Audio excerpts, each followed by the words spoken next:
पत्र भेजा और कहा कि भगवान आपकी गाथा सुन करके मैं आपकी हो गई और आप हमारे हो गए। संतों से आपकी पावन महिमा श्रवण किया और जब से हमने आपकी पावन महिमा श्रवण किया है तब से हमारा चित्त और मन आपके साथ रहता है। तो जब हम भगवान की कथा श्रवण करेंगे तभी हमारे जीवन में भगवान के प्रति प्रेम प्रकट होगा और उसी प्रेम का नाम भक्ति है। सकल भुवन मध्य निर्धनास्ते धन्या निवसत हृदयेषा श्रीहरेर भक्तिरेका निवसत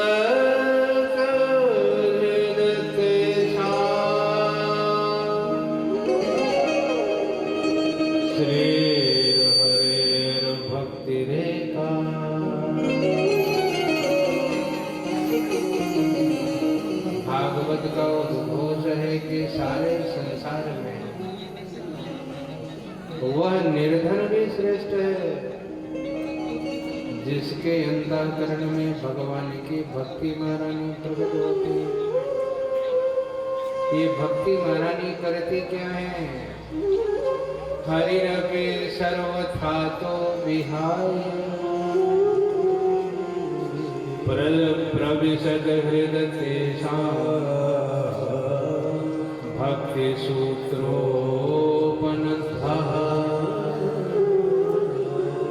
कहा ये भक्ति महारानी वैकुंठ में निवास करने वाले परमात्मा को ले आकर के आपके अंतःकरण में विराजमान कर देती हैं, प्रकट कर देती हैं।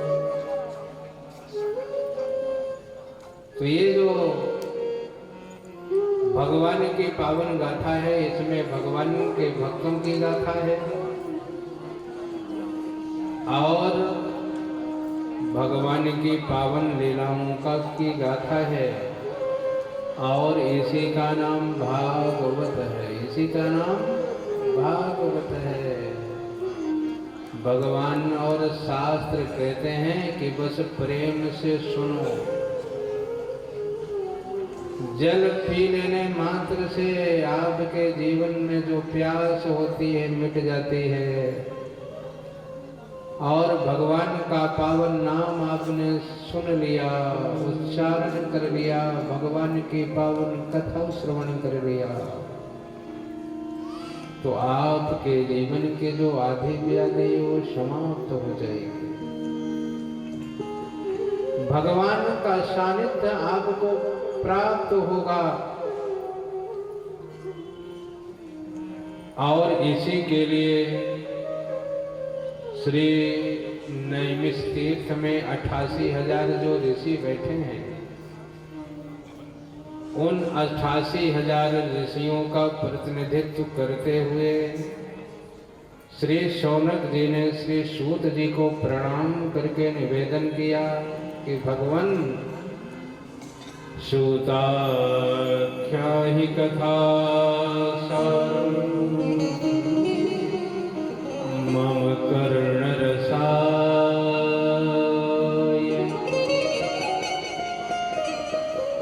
भक्ति ज्ञान विरागाप्तो विवेको दते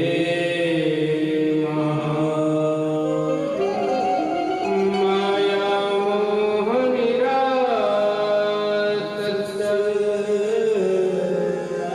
वैष्णवे क्रियते कथम्। ये गोरे करो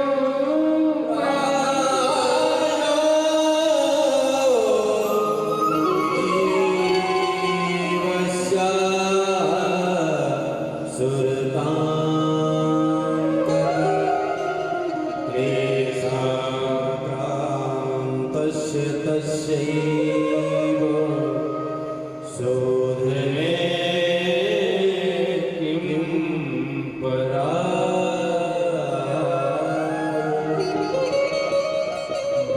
सुंदर प्रश्न उपस्थित किया। मानो श्री शौनक जी ने हम सबका प्रतिनिधित्व किया और हम सबकी ओर से प्रश्न किया। पहले कहा कि भगवान सूता क्या ही कथा सारम मम कर्ण रसायनम। कहा भगवान ऐसी कथा सुनाइए जो मेरे जीवन में मेरे कर्ण के लिए रसायन हो। एक है रसायन, एक है औषधि। औषधि और रसायन में अंतर क्या है? बीमार हो जाने के बाद व्यक्ति औषधि ग्रहण करता है, दवाई लेता है, और जीवन में बीमारी ना आए इसके लिए जो है रसायन का उपयोग करता है। सुंदर सुंदर भोजन ग्रहण करता है, पौष्टिक भोजन ग्रहण करता है। तो श्री शौनक जी कहते हैं कि ऐसा रसायन पिला दीजिए कि जीवन में बीमारी प्रकट ना हो। एक बीमारी होती है शरीर की और एक बीमारी होती है मन की। एक बीमारी शरीर की है और एक बीमारी मन की है। शरीर बीमार हो जाए अस्पताल में दवा मिल जाएगी, और मन बीमार हो जाए तो फिर दवा कहाँ मिलेगी? जो जख्म बना हो मलहम से उस जख्म को मलहम क्या होगा? ये जो बीमारी मन की बीमारी है ना, इस मन की बीमारी को कौन प्रकट करता है? जो जख्म बना हो मलहम से उस जख्म का मलहम क्या होगा? जो दवाई ही व्यक्ति को नुकसान करने लग जाए फिर उसकी दवाई क्या होगी?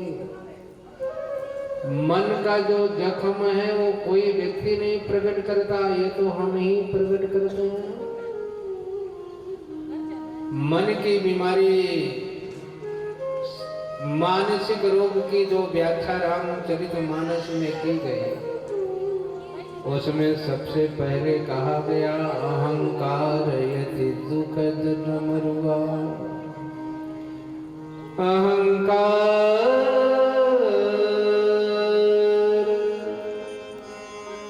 अति दुखद डमरुआ।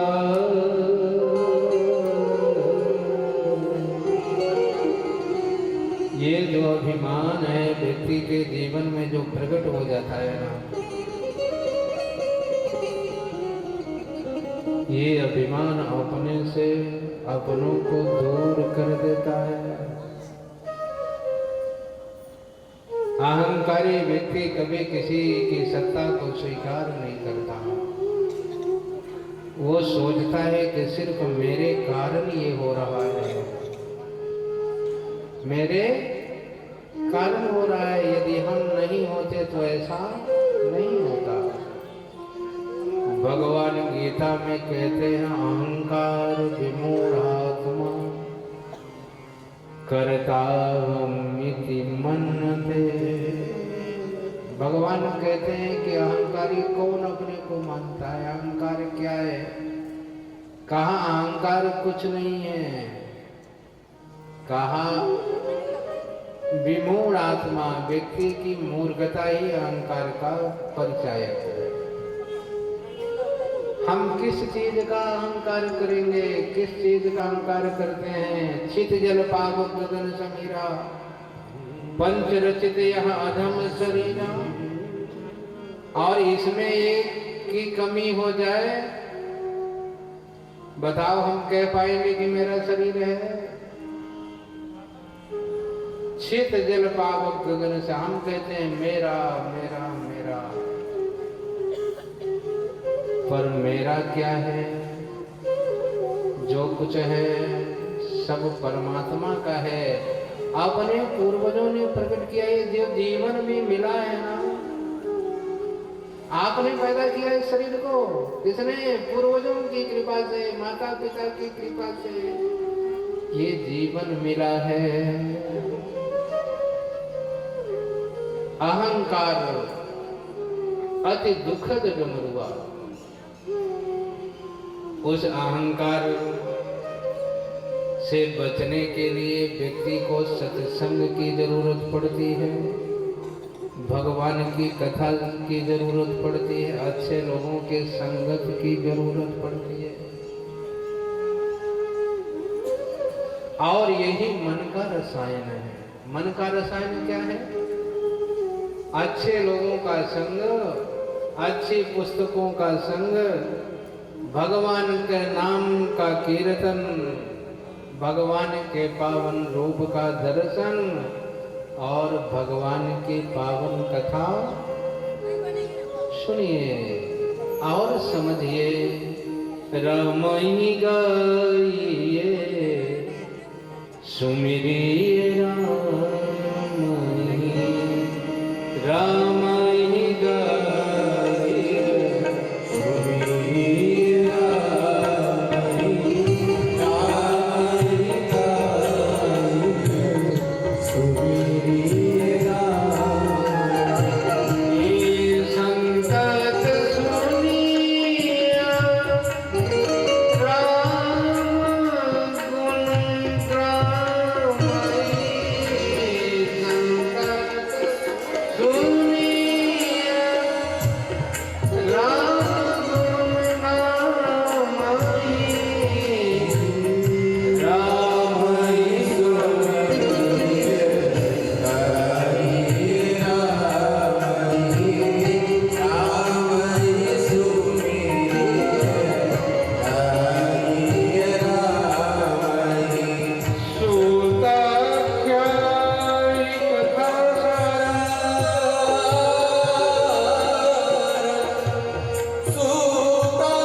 पावन दिव्य संदेश दे दीजिए जिससे कभी मन बीमार ना हो। ऐसी पावन कथा श्रवण करा दीजिए जो हमारे जीवन में रसायन का काम करे। दूसरा कहा भक्ति जान विरागा तो विवेको वर्धते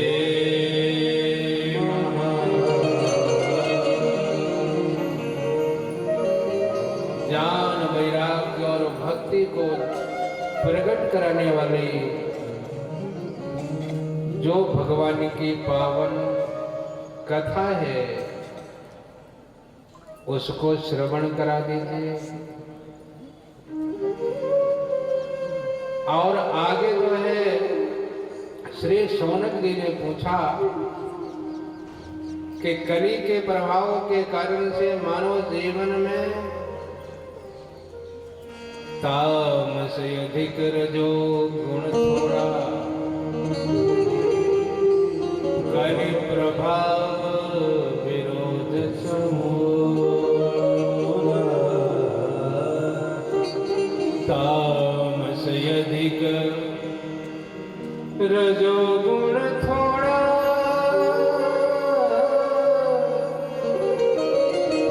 कली प्रभाव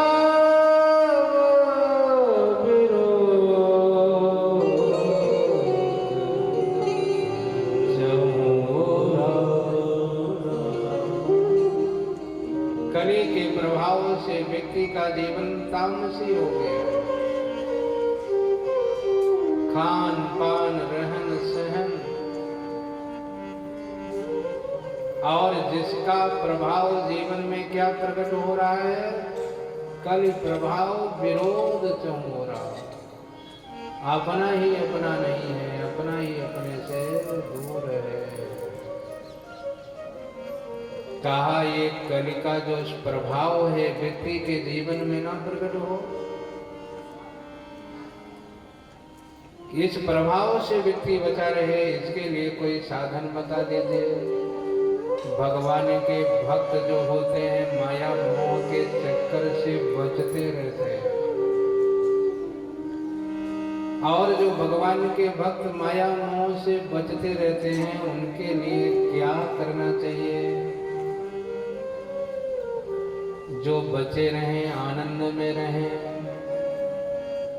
इस प्रकार से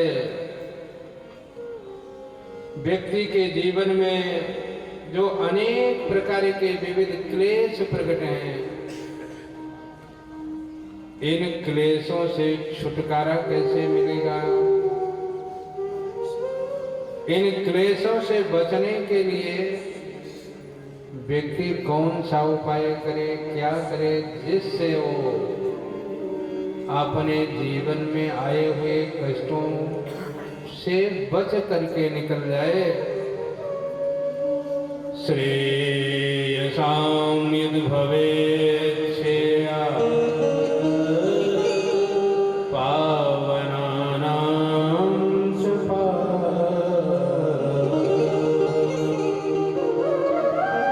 कृष्ण प्राप्तिकरं शश्वतम्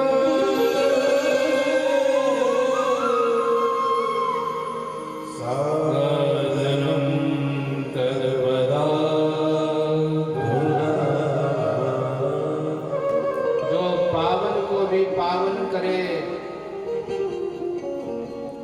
ऐसी कौन सी पद्धति है, कौन सा साधन है?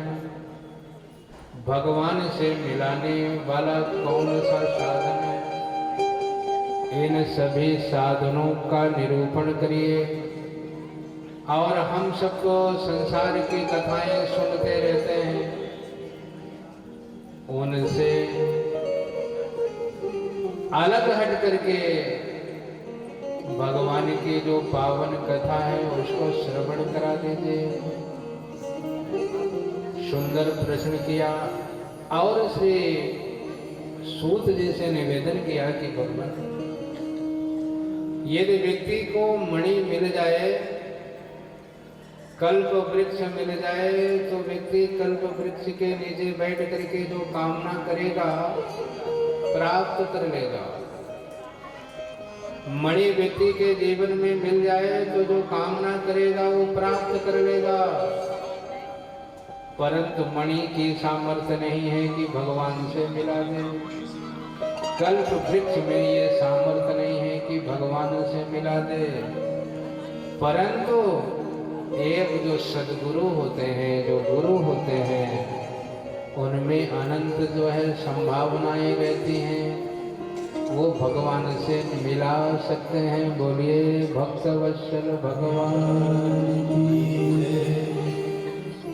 प्रीति सौनक चित्ते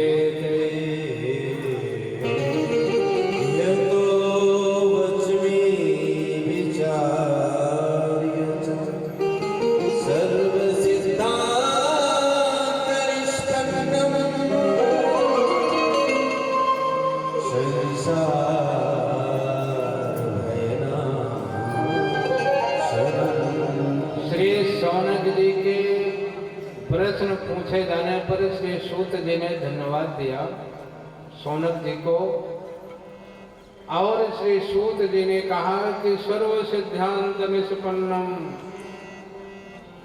संसार भयनाशनम, संसार के भय को समाप्त करने वाली और सारे सिद्धांतों में जो श्रेष्ठ है वो साधन मैं निरूपित करूंगा।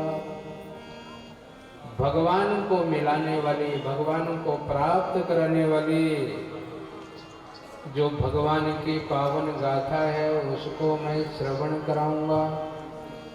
बस शर्त एक है, सावधान तया सुनो, सावधान होकर के श्रवण करिए। काल व्याल मुखग्रास त्रास निर्णास हेतवे श्रीमद्भागवतं शास्त्रम् कलौ कीरेण श्री सूत जी ने कहा कि संसार के भय नाश करने के लिए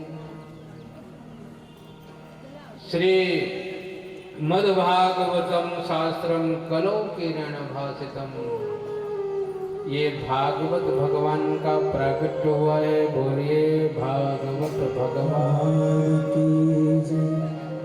भागवत भगवान का प्रयोजन दो बताया गया महात्मा में। एक काल व्याल मुखग्रास, काल के भय से, काल के मुख से बचाने वाली यदि कोई गाथा है तो उसका नाम भगवान की गाथा है, भागवत गाथा है। और दूसरा कहा कृष्ण प्राप्ति करम शश्वत प्रेमानंद फलप्रदम, कृष्ण प्राप्ति करम शश्वत प्रेमानंद फलप्रदम श्रीमद्भागवतं शास्त्रम् कलौ कीरेण भासितम् श्रीमद्भागवतं शास्त्रम् कलौ कीरेण भासितम्। कृष्ण प्राप्ति करम शश्वत, भगवान से मिलाती है और एक बार नहीं, सदा सर्वदा के लिए भगवान का बना देती है। प्रेमानंद फलम प्रदम, और जो भगवान का के मिलने का जो आनंद है उसको भी भागवत भगवान प्रकट करते हैं। और इसी के लिए भागवत कथा का निर्माण किया गया है। आपके जीवन के जो त्रास हैं, कष्ट है, उसको मिटाने के लिए,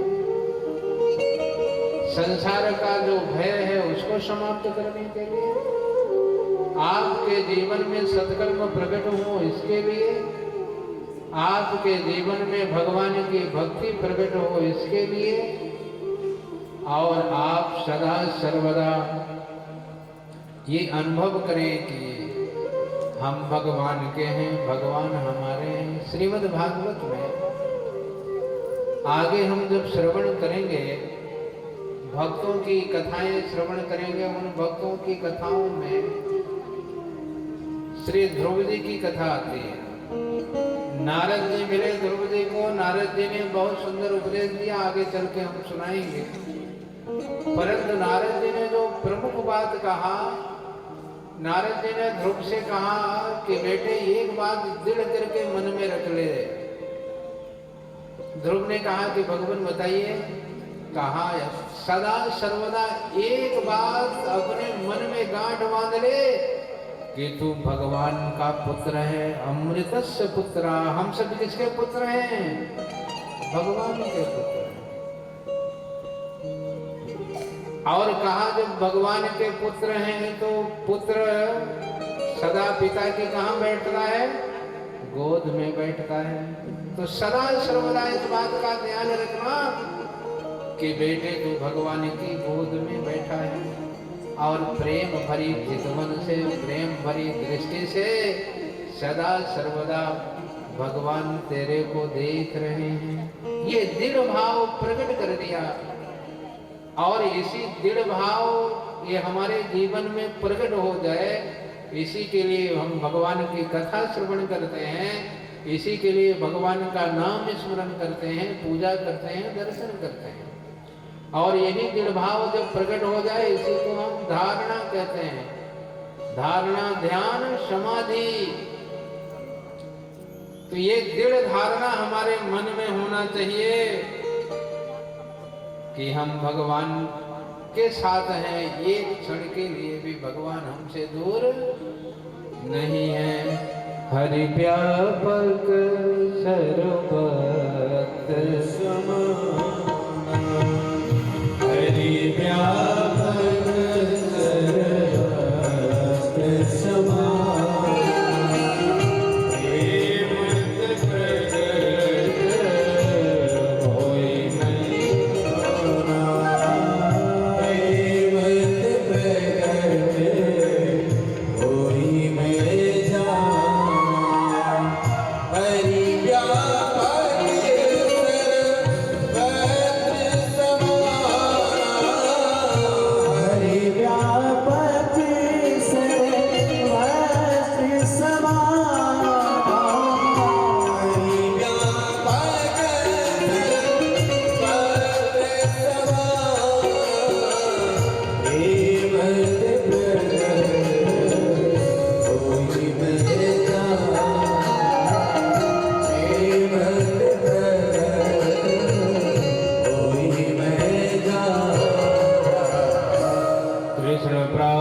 करम शश्वत प्रेमानंद फलप्रदम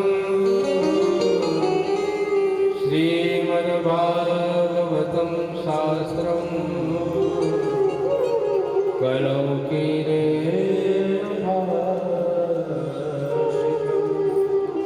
एतस्माद् परं किंचन मनः शुद्धेन विद्यते जन्मांतरे भवेत् पुण्यं तदा भागवतं लभेत्। श्री सूत जी कहते हैं कि जन्म जन्म के जब पूर्ण उदित होते हैं तब जीव को भगवान की कथा मिलती है, और भगवान के कथा के अतिरिक्त आपके मन को, आपके चित्त को, आपके अंतःकरण को शुद्ध करने के लिए कोई साधन नहीं है। आप जो है गंगा स्नान करिए तो आपके जीवन के जो पाप समाप्त हो जाएंगे। जल से स्नान करिए, जो शरीर में मैल लगा हो वो दूर हो जाएगा। परंतु आपके मन में जो मैल है, आपके चित्त में जो मैल है, वो जल धो सकता है क्या? कभी नहीं धो सकता है। मन को शुद्ध करना है, मन को पावन और पवित्र करना है। इसके लिए भगवान की कथा, भगवान का पावन आश्रय, भगवान के पावन नाम का चिंतन। एतस्माद् परं किंचन मनः शुद्धेन विद्यते जन्मांतरे भवेत् पुण्यं तदा भागवतं लभेत्। ये भगवान की कथा जीवन की शुद्धि है, आपके अंतःकरण की शुद्धि है। ध्यान रखना, जीवन में ऐसा अवसर जरूर मिलना चाहिए कि हमारा जीवन आध्यात्मिक ऊर्जा से भर जाए।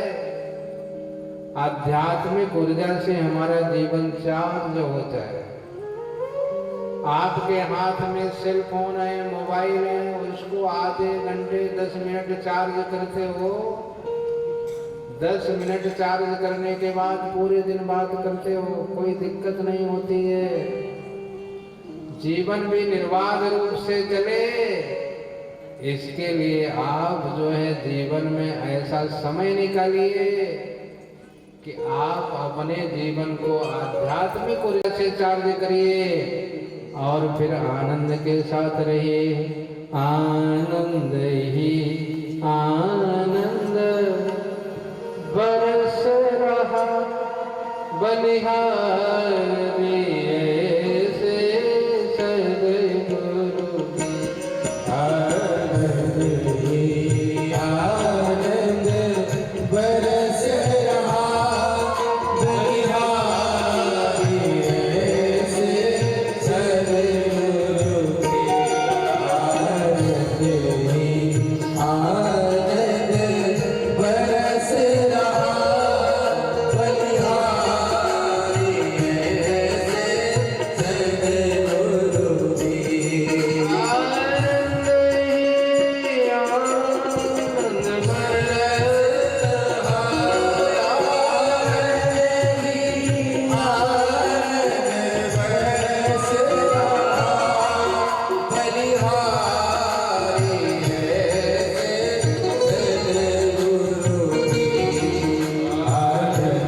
ही आनंद बरस रहा आनंद ही आनंद बरस रहा बलिहारी ऐसे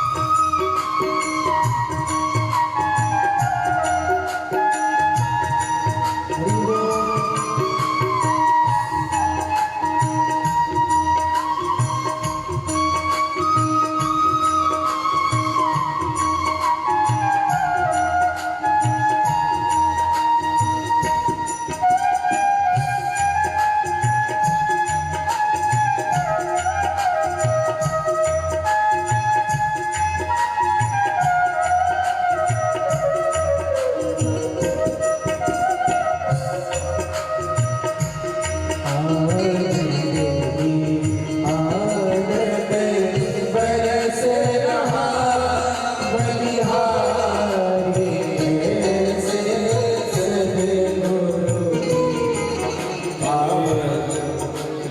श्रीमद्भागवते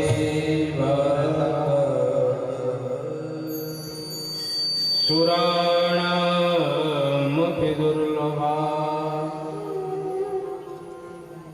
ये जो भगवान की पावन कथा है बस आपको मिलती है। ये ना तो स्वर्ग में है और ना वैकुंठ में है, ना ब्रह्मलोक में है और ना ही कैलाश में है। श्रीमद्भागवती वार्ता सुराणामपि दुर्लभा। और जिसके लिए दुर्लभ जो वस्तु होती है वो उसकी कीमत पहचानता है। श्री सूत जी कहते हैं कि जब महाराज सुखदेव जी परीक्षित जी को कथा श्रवण कराने के लिए तैयार हुए और ये जानकारी लगी देवताओं को, देवता अमृत कलश लेकर के महाराज सुखदेव के सामने आए और सुखदेव जी से निवेदन किया कि इसको श्राप हुआ है, इसलिए मरने वाला है, इसको अमृत पिला दीजिए। सुखदेव जी ने विचार किया ये तो अच्छी बात है, देवता आ गए अमृत पी लेंगे, श्री परीक्षित जी और बच जाएंगे। परंतु आगे कहा इसके बदले में ऐसे अमृत देने वाले नहीं हैं, इसके बदले में हमें कथा दे दीजिए। जो कथा सुखदेव जी को सुनाने जा रहे हैं ना वो कथा हमें दे दीजिए। महाराज सुखदेव जी ने कहा कि भैया कथा खरीदने पे नहीं मिलती है, कथा तो श्रवण करने से व्यक्ति के जीवन में प्रकट होती है। आप कथा श्रवण कर लीजिए, ये सीडी बन रही है, कैसेट बन रही, घर में ले जाइए। परंतु जब तक श्रवण नहीं करेंगे, जब तक आपके चित्त अंतःकरण में प्रकट होने वाले नहीं है। श्री सुखदेव जी ने कहा कि देवताओं, ये जो है ना, तुम जिस अमृत की बात कर रहे हो ना, ये भगवान की कथा के सामने तुच्छ है, कांच के समान है। और ये जो भगवान की जो कथा है, जो सामर्थ्य इसमें है वो तुम्हारे अमृत में नहीं है। देवताओं ने कहा, भगवान कृपा करके बताइए, दोनों का फर्क बताइए। श्री सुखदेव जी ने कहा कि जो कथा आपका अमृत पान करेगा ना, तो चाह करके मर नहीं पाएगा। जहां की जहां स्थित रहेगा, परंतु ये जो भगवान की कथा श्रवण कर लेगा, इस अमृत का पान करेगा, वो भगवान के दिव्य धाम को प्राप्त करेगा और आनंद से रहेगा। और आपका ये जो अमृत है, ये तो महाराज परीक्षित पी लेंगे, इसी संसार सागर में भटकते रहेंगे।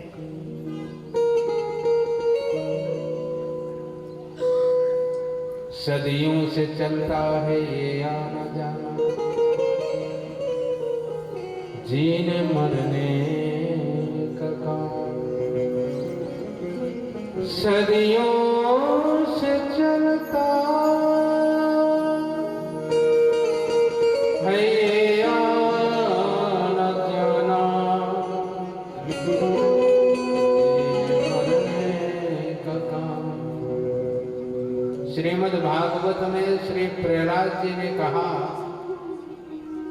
कि एक बार भोजन को व्यक्ति चबा ले, गेहूं को पीस लीजिए और पिसे हुए आटा को फिर पीसिए और फिर उसको पीसिए, पीसते जाइए, क्या मिलेगा? वो जल के समाप्त हो जाएगा, कुछ मिलने वाला नहीं है।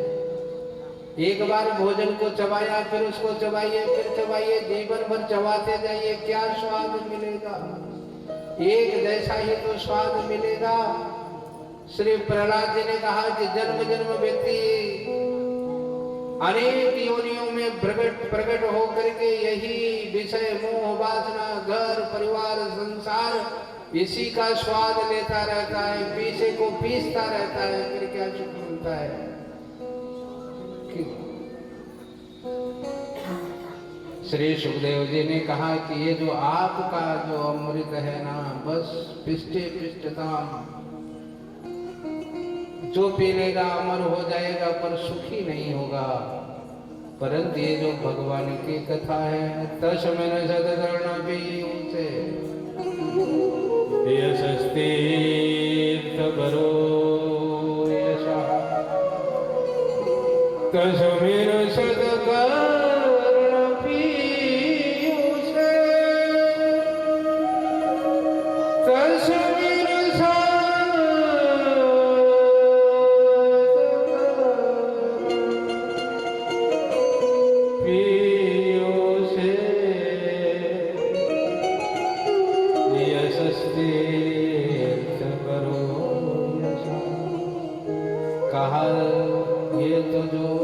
अमृत है ना, आनंद के साथ व्यक्ति को रखेगा, परमात्मा से मिलाएगा। देवताओं को अभक्त मान करके अमृत जो है भगवान की कथा नहीं प्रदान की। दूसरा यहाँ पर संदेश ये मिल रहा है कि हम कथा श्रवण करने जाएं, भैया सतीश भैया उदारता से कथा का ये कार्यक्रम रखा है, तो कोई व्यक्ति आकर के प्रेम से चेयर लगे बैठ करके आसन ग्रहण करके कथा श्रवण कर ले, उसमें कोई निषेध नहीं है।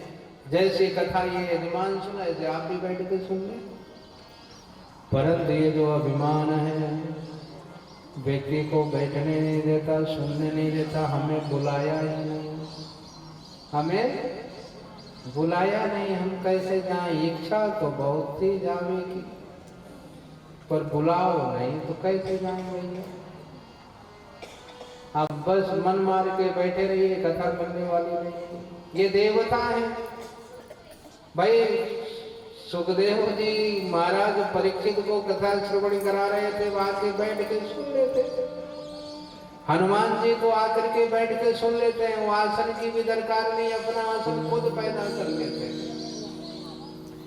पर ये देवता अभिमानी है, अभिमान के कारण कथा श्रवण नहीं कर पाए। और क्या बात प्रकट हुई? श्रीमद्भागवती वार्ता सुराणामपि दुर्लभा। उस भगवान की कथा से वंचित रह गए, कथा श्रवण नहीं कर पाए। आप सब बड़भागी हैं, देवताओं से भी बड़े भाग आपके हैं कि आपको भगवान की कथा श्रवण करने को मिल रही है। साधन धाम मोक्ष कर द्वार, साधन धाम मोक्ष कर द्वार, साधन धाम, साधन धाम मोक्ष कर द्वारा। ये जो मानव जीवन मिला है साधन धाम है, किसका? मोक्ष का द्वार। स्वर्ग वर्ग वर्ग नसेनी। इस शरीर से आप स्वर्ग भी जा सकते हैं, नरक भी जा सकते हैं, अपवर्ग मोक्ष को भी प्राप्त कर सकते हैं। निश्चय आपको करना है साधन धाम मोक्ष कर द्वार, साधन धाम मोक्ष कर द्वार, साधन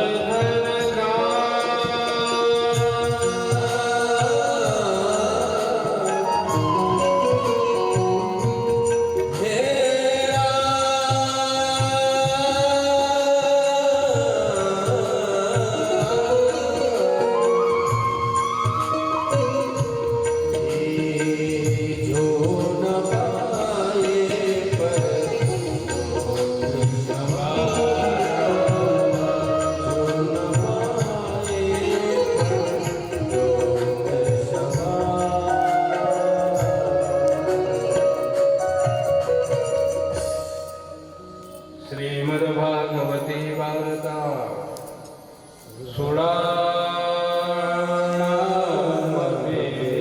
दुर्लभा। देवताओं की भगवान को कथा नहीं मिली। देवता अमृत कलश लेकर के वापस चले गए और भगवान की पावन कथा श्रवण करके महाराज परीक्षित मुक्त हो गए। और जब ये बात ब्रह्मा जी को पता लगी तो उनके मन में बड़ा संशय प्रकट हो गया कि भागवत सुन करके महाराज परीक्षित कैसे मुक्त हुए।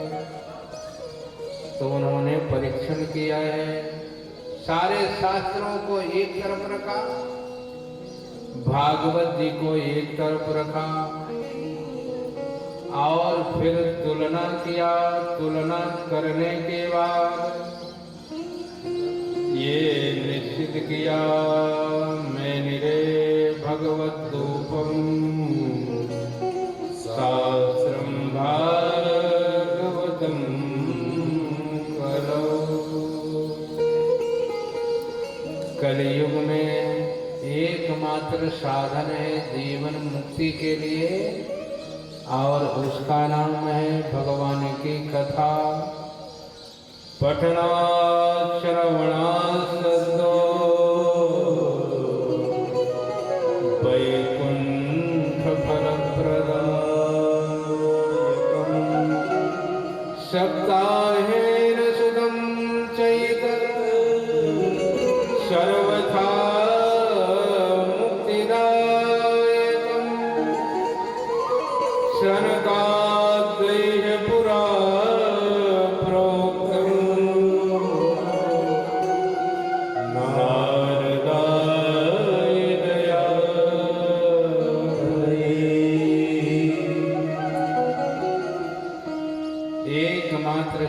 है भगवान की कथा जीवन मुक्ति और जीवन शुद्धि के लिए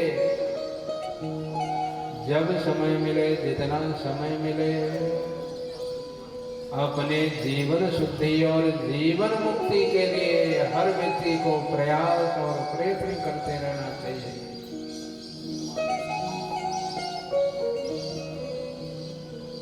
और फिर चल करके भागवत जी के महात्म की कथा। नारद जी इस धराधाम को सुंदर पावन पवित्र मान करके, श्रेष्ठ मान करके सब जगह भ्रमण किया। भ्रमण करने पर पाया सत्यम नास्ति तपा शौचम दयादानम न विद्यते। एवं पश्यन् कले दोषान् पर्यटन् वन्नीमहम्। यामुनां तटमापन्नो यत्र लीला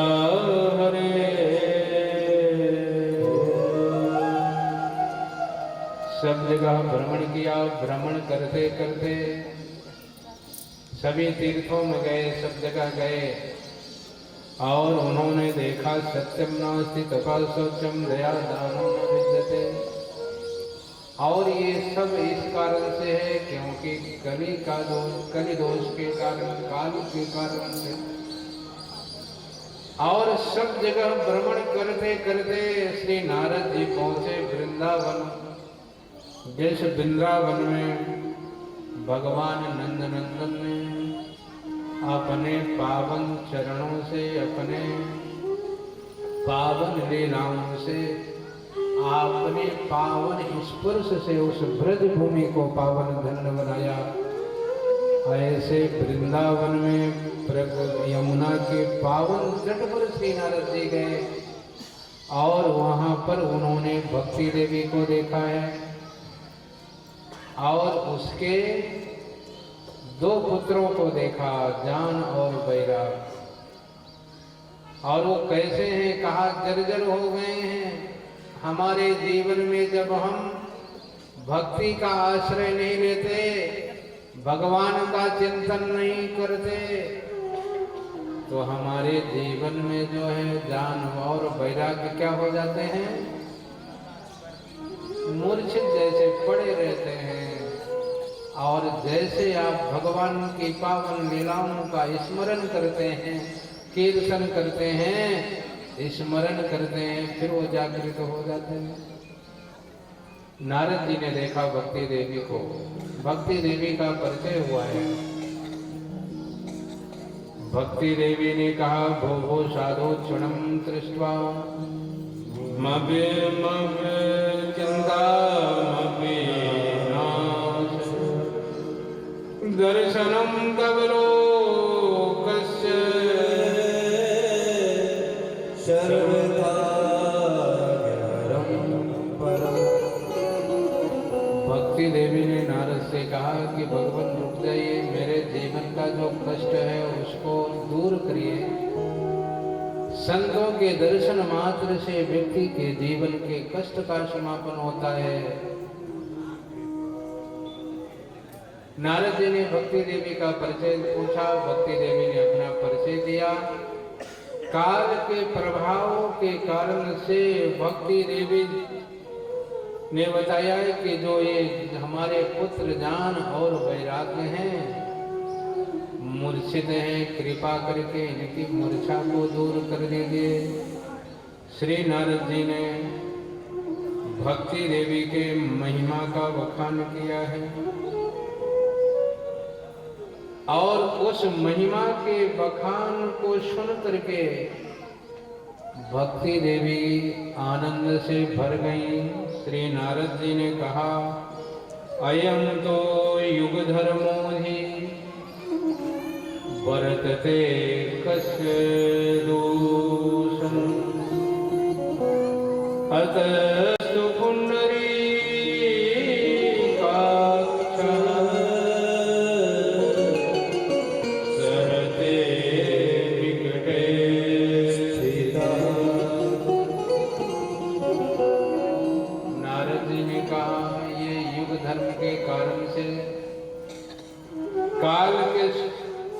कारण से, कलयुग के प्रभाव से आपके पुत्र मूर्छित दिखाई दे रहे हैं, परंतु आप चिंता मत करो, भगवान का स्मरण करो।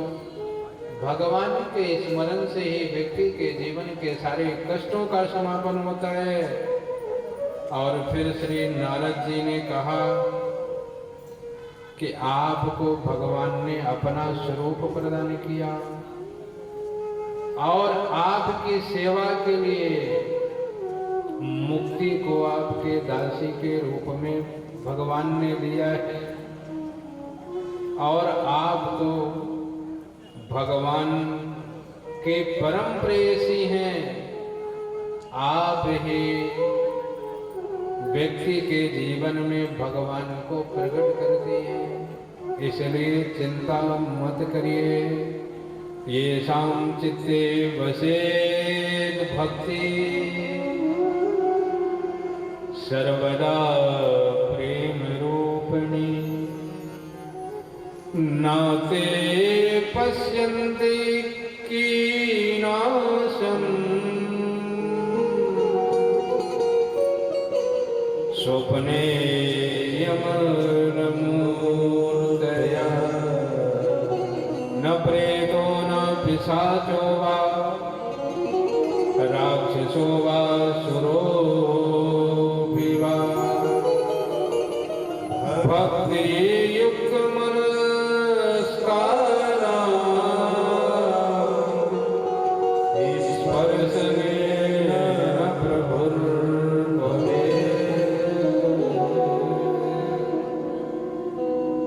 नारद जी ने भक्ति देवी की महिमा का बखान करते हुए कहा कि हे भक्ति देवी, ये शाम चित्ते भवे वसेत भक्ति, जिसके चित्त में भगवान की भक्ति विराजमान रहती हैं, वहां पर यम के दूत और यमराज कभी उनके सामने नहीं आ सकते।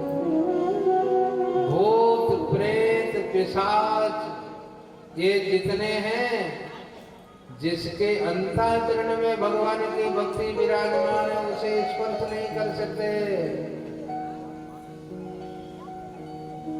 और इसलिए कलौ भक्ति भक्ता कृष्ण पुरा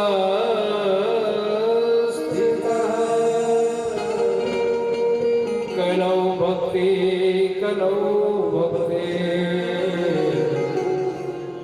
भक्त्या कृष्ण पुरा। कहा कलयुग में बस एक ही सार है। क्या सार है? करो धर्म जगत में सार है, धर्म करो परोपकार के, करो जगत में सार है, धर्म करो परोपकार के, परोपकार के, करो जगत में सार है, धर्म जगत सार है, धर्म करो परोपकार के,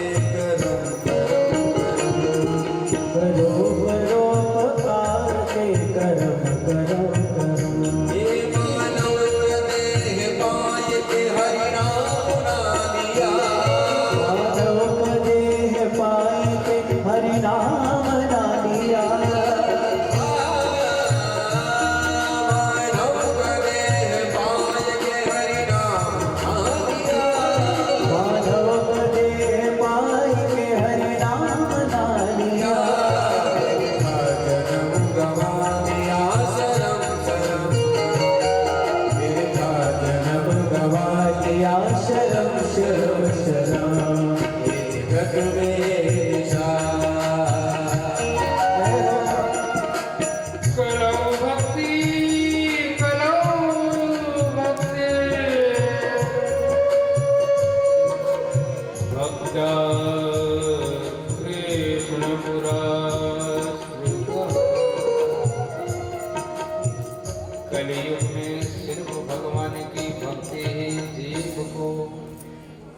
भव सागर से पार लगाती है।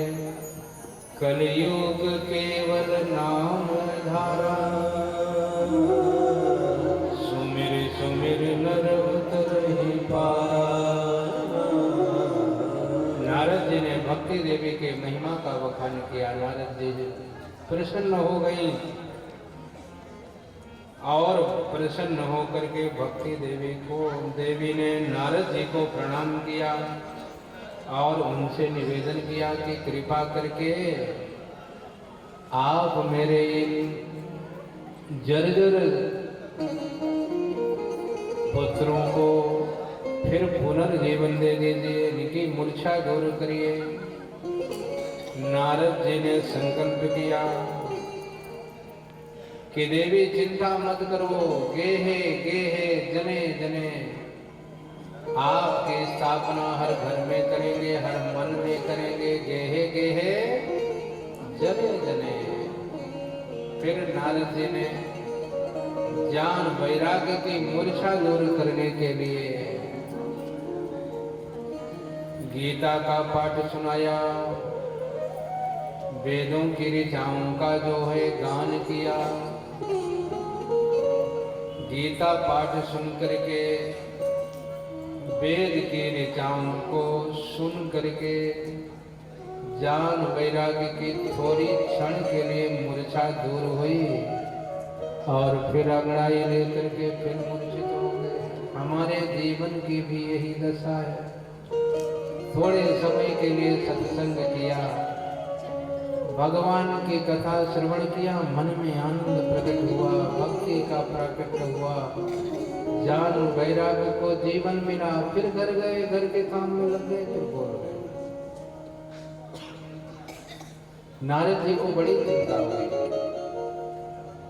कि मेरे उपाय करने के बाद भी ज्ञान वैराग्य की मूर्छा ठीक नहीं हुई।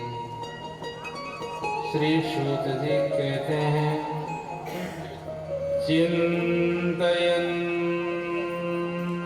निधि गोविंदो स्मरन्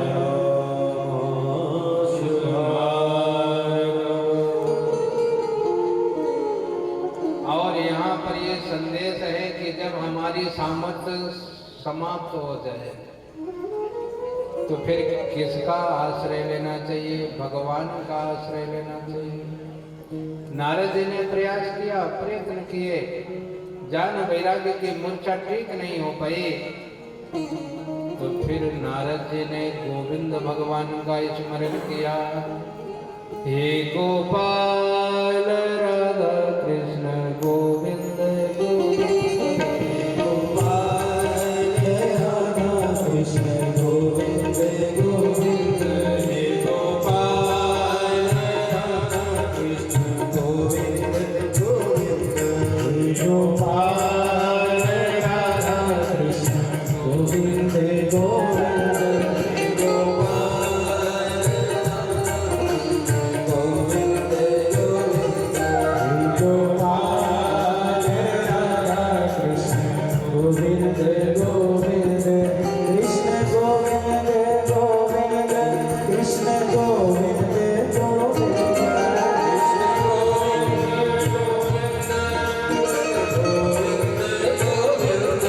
कृष्ण गोविंद गोविंद, कृष्ण गोविंद गोविंद, कृष्ण गोविंद गोविंद, कृष्ण गोविंद गोपाल राधा गोविंद गोविंद, हे गोपाल राधा कृष्ण गोविंद गोविंद।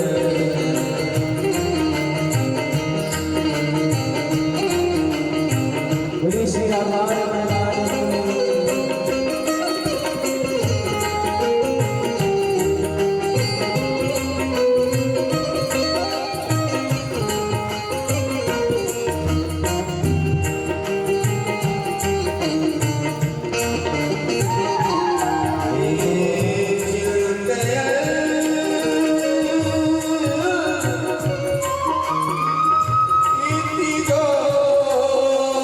गोविंद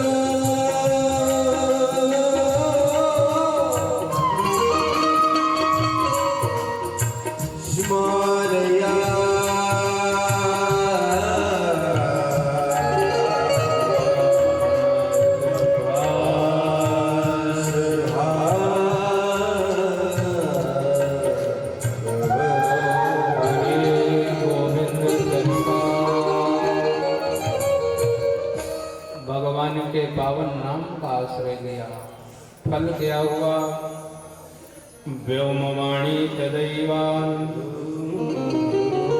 व्योमवाणी तदैवान,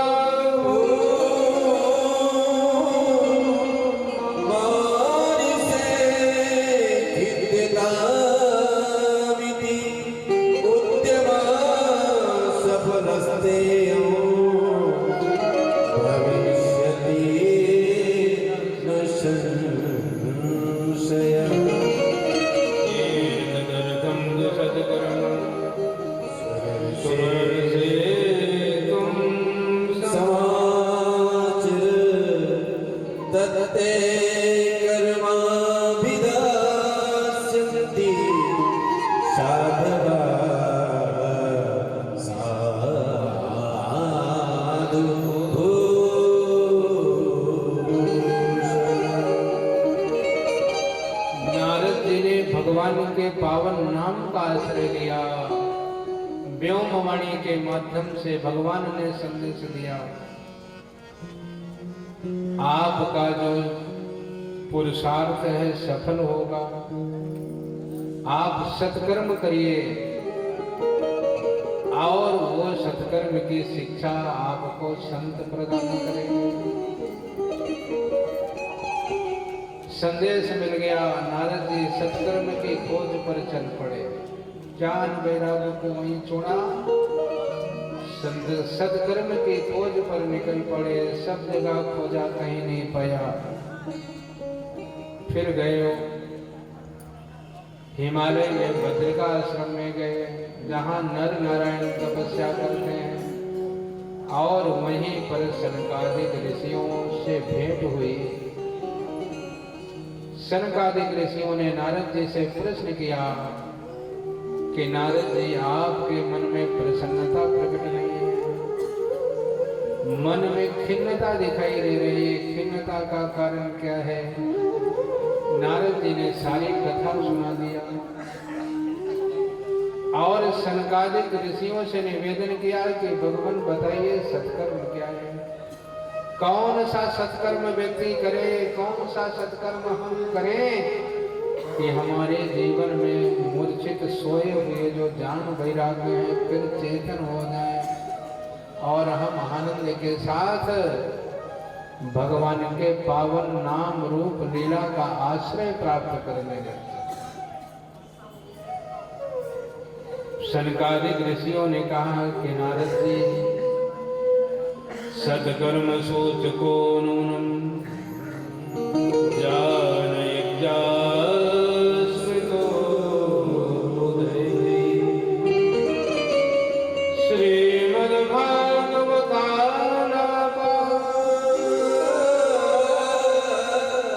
सातो गीत सुखादि।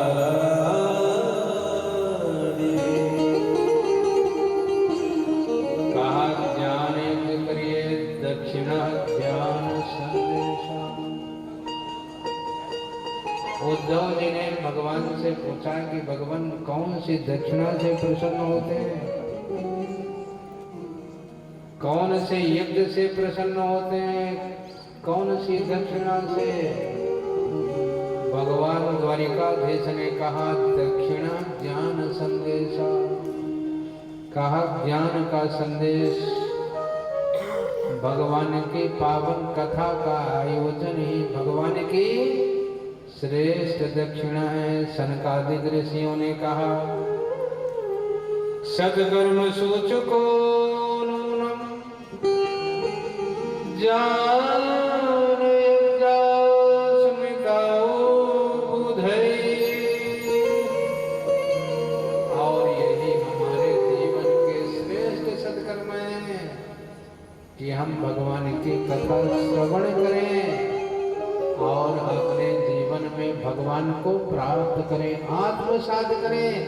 जो कण कण में विराजमान परमात्मा है उसको अनुभूत करें। हमारे मन चित्त में विराजमान परमात्मा हमारे जीवन को प्रकाशित करे। और प्रकाश कहाँ से मिलता है? कहा प्रकाश तो ज्ञान से मिलता है। और ज्ञान कहाँ से मिलता है? कहा भगवान की गाथा से मिलता है। इसलिए श्रीमद् भागवतालापो साधु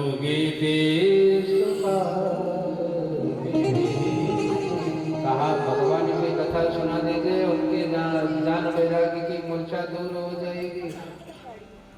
कहा गीता सुनाया, उपनिषद वेद सब तो सुना दिया, जागी ही नहीं।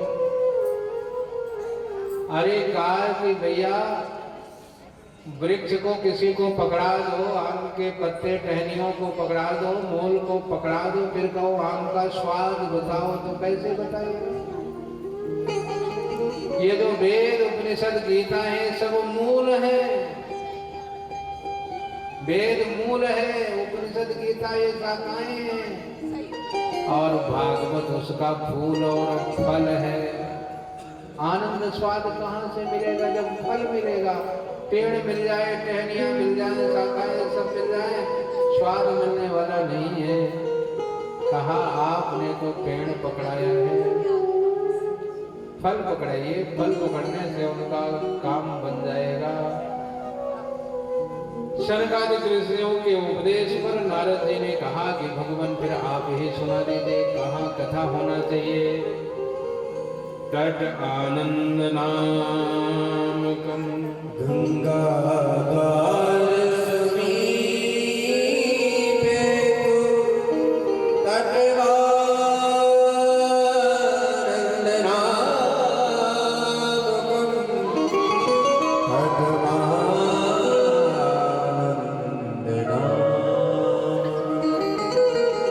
शनकादिक ऋषियों ने कहा कि नारद जी हरिद्वार में गंगा का जो पावन तट है व्यक्ति को आनंद प्रदान करता है। व्यक्ति श्री भरत जी ने गंगा का दर्शन किया तो क्या दर्शन में क्या देखा? देखत धवल ही लोरे, गंगा जी को देखा, यमुना को देखा तो देखा कि श्याम वर्ण की कौन है? यमुना जी है। भगवान राम का दर्शन कर लिया, और गंगा जी में सीता जी का दर्शन कर लिया। कहा नारद जी गंगा के किनारे चलो, वहीं कथा सुनना, स्नान भी करना, और साक्षात जो भगवती गंगा भगवान के चरणों से प्रकट है, उनका आश्रय लेना, तन को शुद्ध करना। गंगा में स्नान करके व्यक्ति तन को शुद्ध करता है, और फिर ये जो भागवती गंगा है इसका अवगाहन करके व्यक्ति मन को शुद्ध करता है।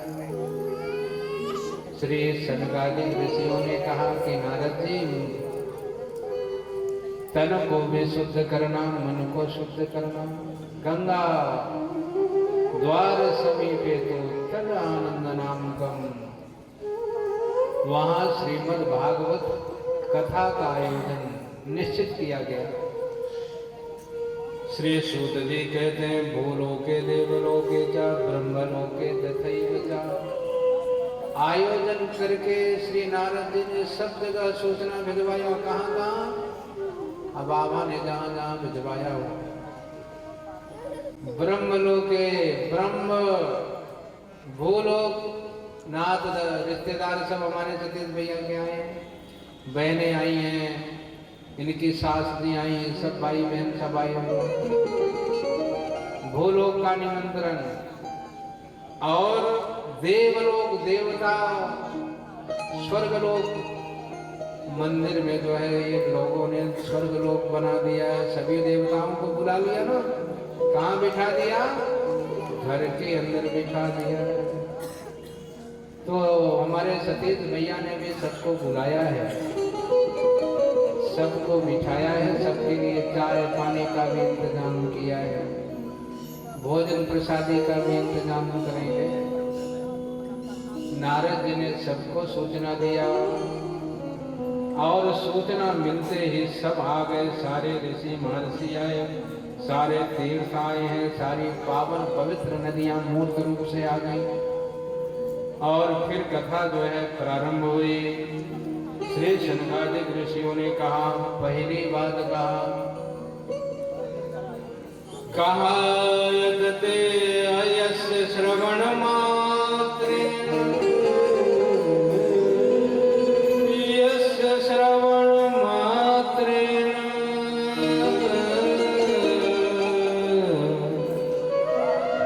मुक्ति करतरे। कहा जो इसे श्रवण करता है, मुक्ति उसके हाथ में आकर विराजमान होती है। बस एक काम करना पड़ता है, सदा सेव्या श्रीमद्भागवती कथा यस्याः श्रवण मात्रेण हरे चित्तं समाश्रये। यस्याः श्रवण मात्रेण हरे चित्तं समाश्रये। श्रवण मात्र से भगवान न चाहने पर भी आपके मन चित्त में प्रकट हो जाते हैं। और जब भगवान प्रकट हो जाए फिर मुक्ति ही मुक्ति है, आनंद ही आनंद है। यहाँ पर कहा सदा सेव्या श्रीमद्भागवती कथा। जैसे जीवन के लिए भोजन जरूरी है, जीवन के लिए हमारे दैनिक जीवन की वस्तुएं जरूरी हैं, उसी प्रकार से हमारे जीवन के लिए भगवान की कथा भी, कीर्तन में नाम स्मरण भी जरूरी है।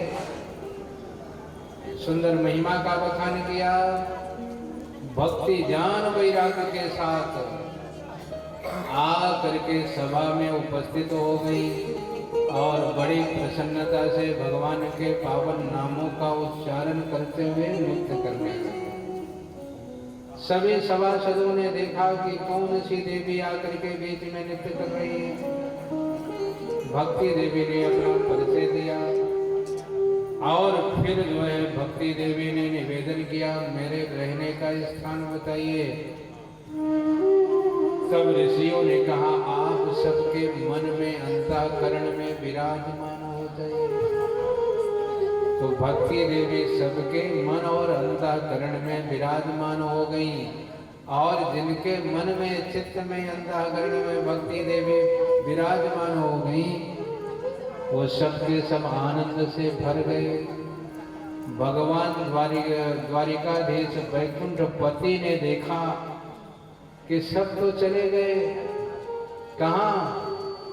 सतीश भैया की कथा पंडाल में, और यहाँ वैकुंठ में हम क्या करेंगे? जब भक्ति देवी का प्राकट्य हो गया, सभी आनंद से भर करके भगवान का स्मरण भी करते हैं, कीर्तन भी करते हैं, चिंतन भी करते हैं। भगवान ने कहा कि सब हमारे भक्त इधर आनंद से सराबोर हो रहे हैं और वैकुंठ में हम अकेले बोर हो रहे हैं। तो भगवान ने क्या किया? अथ वैष्णवचित्ते दृष्ट्वा भक्ति अलोक की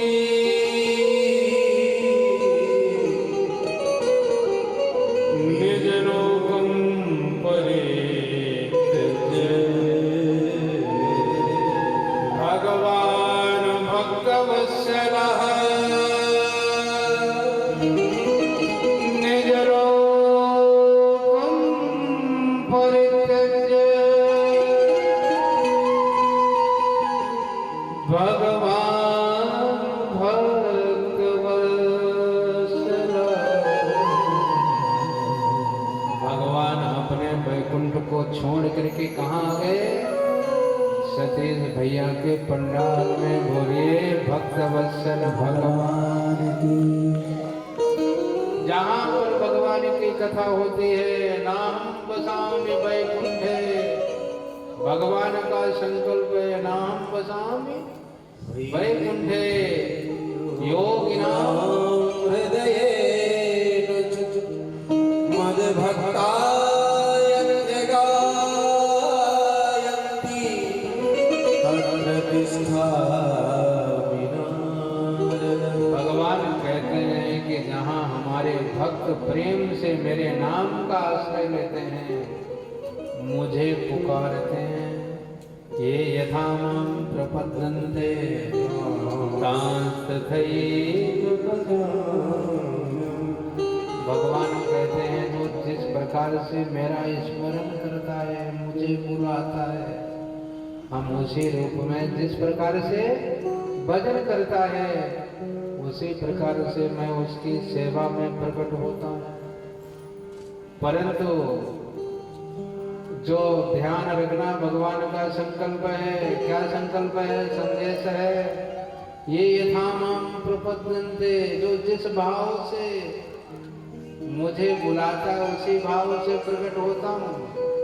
और अपने काम तक यदि हमको बुलाता है ना, तो फिर जब उसका काम पड़ता है तो मैं भी जो है राम राम करके बाय बाय कर लेता हूँ। इसलिए भाव से प्रेम से ये यथा मां प्रपद्यन्ते तांस्तथैव भजाम्यहम्। भगवान पधारे गंगा के पावन तट पर, जहाँ सनकादिक ऋषि कथा कर रहे थे, और जा करके जिन जिन भक्तों के अंतःकरण में भक्ति देवी विराजमान थी, धीरे से जाकर के भगवान उन सबके चित्त में बैठ गए। और जिसके मन में भक्ति नहीं थी उसको तो भगवान जो है ना, तो भैया ध्यान रखना, हम सब भी प्रार्थना करें कि भगवान आप हमारे मन में, चित्त में, अंतःकरण में आकर के बैठ जाइए, प्रकट हो जाइए और मुझे अपना बना लीजिए। फिर हाथ जोड़ करके प्रार्थना करिए, प्रभु हम भी शरणागत हैं, स्वीकार करो तो जाने। प्रभु हम भी शरणागत हैं, स्वीकार करो तो जाने। अब हमें पतित से पावन, अब हमें पतित से पावन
मिलकर के संवेद रूप से भागवत भगवान की आरती करेंगे, प्रसाद लेकर के जाएंगे। कल पुनः 3 बजे से 6 बजे तक भगवान की भागवती कथा में सम्मिलित होकर के अपने जीवन को पावन और दिव्य बनाएंगे। आरती और प्रसाद लेकर के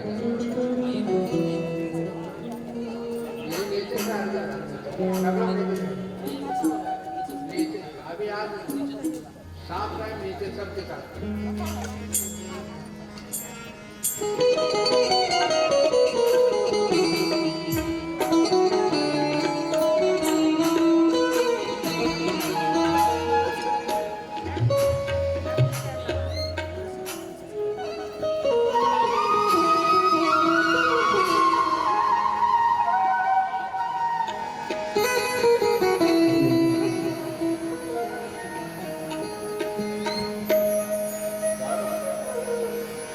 श्रीवाके बिहारी तेरी आरती गाओ, श्रीवाके बिहारी तेरी आरती गाओ, श्री श्याम सुंदर तेरी आरती गाओ, श्री श्याम सुंदर तेरी आरती गाओ।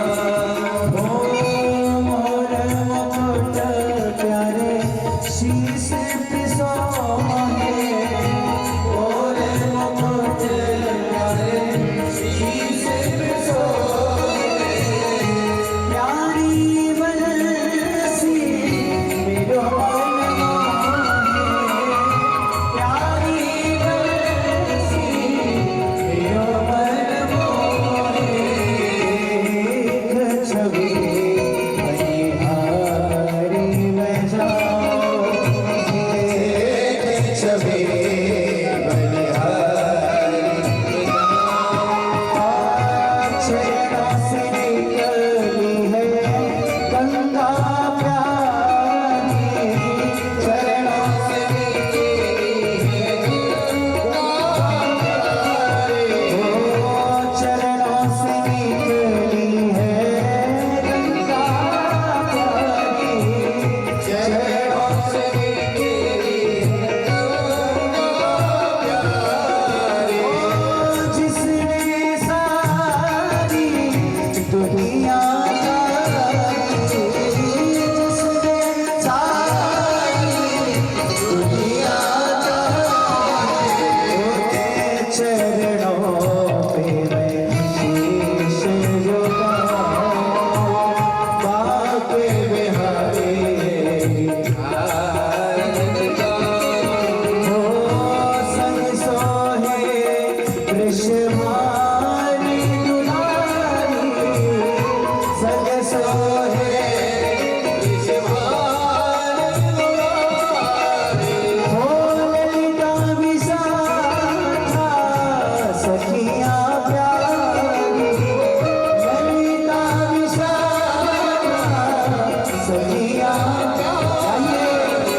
सुंदर तेरी आरती गावे हरि तेरी आरती गावे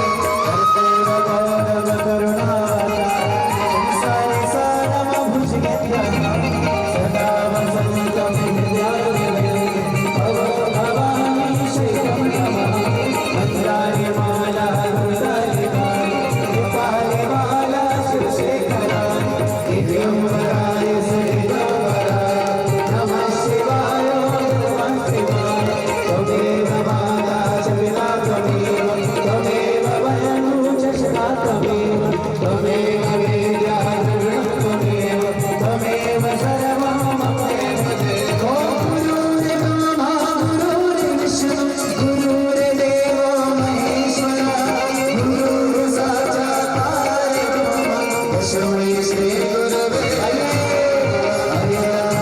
राम राम राम हरे कृष्ण कृष्ण कृष्ण हरे हरे राम राम राम हरे कृष्ण हरे कृष्ण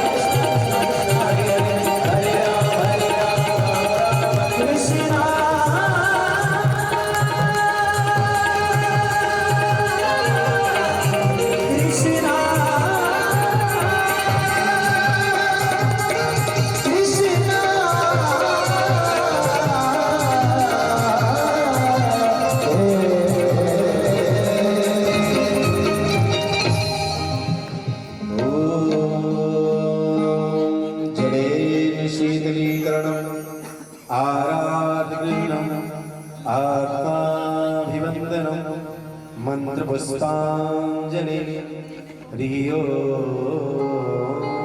मा जज्ञेन जज्ञमय जन्तदेवास्तानि धर्माणि प्रथमान्यशन्न हेहनाकं महिमानः सचन्तजत्रपूर्वे साध्याः सन्ति देवा ॐ नारायणाय विद्महे वासुदेवाय धीमहि तन्नो विष्णुः प्रचोदयात् नानासुगन्धिपुष्पाणि यथा कलोद्भवानि च पुष्पाञ्जलिर्मया दत्त गृहाण परमेश्वर शं सर्वात्मकं मन्त्रपुष्पाञ्जलिं समर्पयामि। श्रीपुराणपुरुषोत्तमाय नमः। श्रीकृष्णचन्द्राय नमः। श्रीसद्गुरुभ्यो नमो नमः। बोली कृष्णचंद्र भगवान की जयकारा तो प्रेम से लगाइए।